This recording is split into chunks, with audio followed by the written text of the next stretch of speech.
Pour rappel, l'élevage des abeilles est une activité moins exigeante, ne demandant pas assez de fonds pour démarrer son activité. Vous aurez initialement besoin d'une petite connaissance en pratiques apicoles modernes.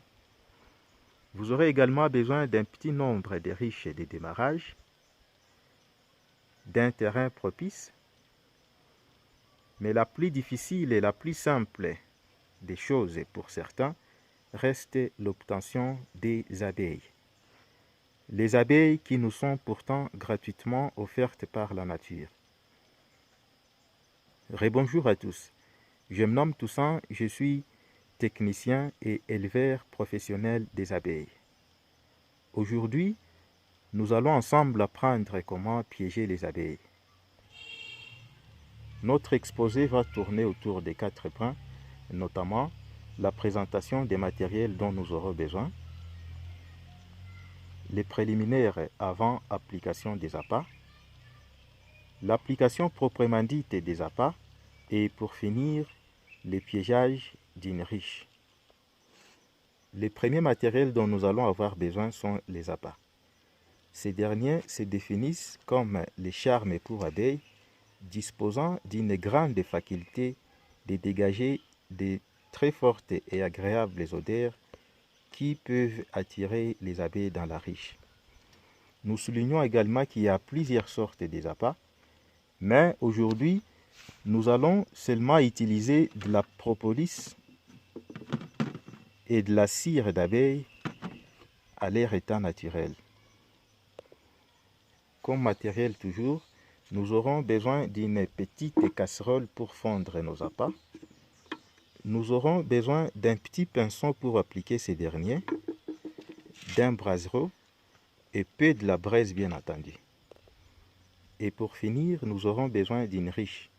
Signalons qu'il y a plusieurs sortes de ruches, que ce soit ruche à cadre ou à barrette, les processus restent toujours les mêmes. Parlant des préliminaires, nous allons essayer de passer toutes les barrettes au feu. Cette opération présente pour avantage notamment d'endurcir, de désinfecter et d'éliminer les mauvaises odeurs sur nos barrettes. Pendant ce processus, il ne faut pas trop insister, sinon vous risquez de brûler complètement vos barrettes. Il faut alors les faire superficiellement. Pendant l'application proprement dite des appâts, vous devez veiller à très bien appliquer ces derniers dans la fente de la barrette pour guider les abeilles sur comment construire leur tout premier rayon.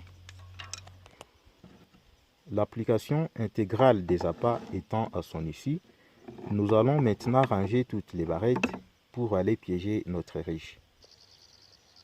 Voilà, nous voici maintenant dans notre zone de piégeage. C'est une plantation de thé pour ceux-là qui ne le savent pas. Vous voyez que c'est une plantation qui dispose de pas mal d'arbres. Et nous allons à cet effet placer notre ruche sur l'un de ces arbres de cette plantation. Eh bien, nous y voici déjà une semaine passée depuis qu'on a installé notre ruche. Et autant que moi, vous constatez que notre ruche a pu capturer sa colonie. Les amis, nous allons insister sur deux choses, notamment la hauteur et les trous de vol. La hauteur minimale est toujours de 2 mètres, car dit-on, plus haut sera placée votre ruche, plus jeune sera la reine. Et quant à l'orientation des trous de vol, il faut toujours veiller à l'orientation sud-est. Nous n'allons pas pour autant finir cette vidéo sans signaler que la période propice des piégeages est la période des fortes mêlées. Quand vous commencez à constater la sortie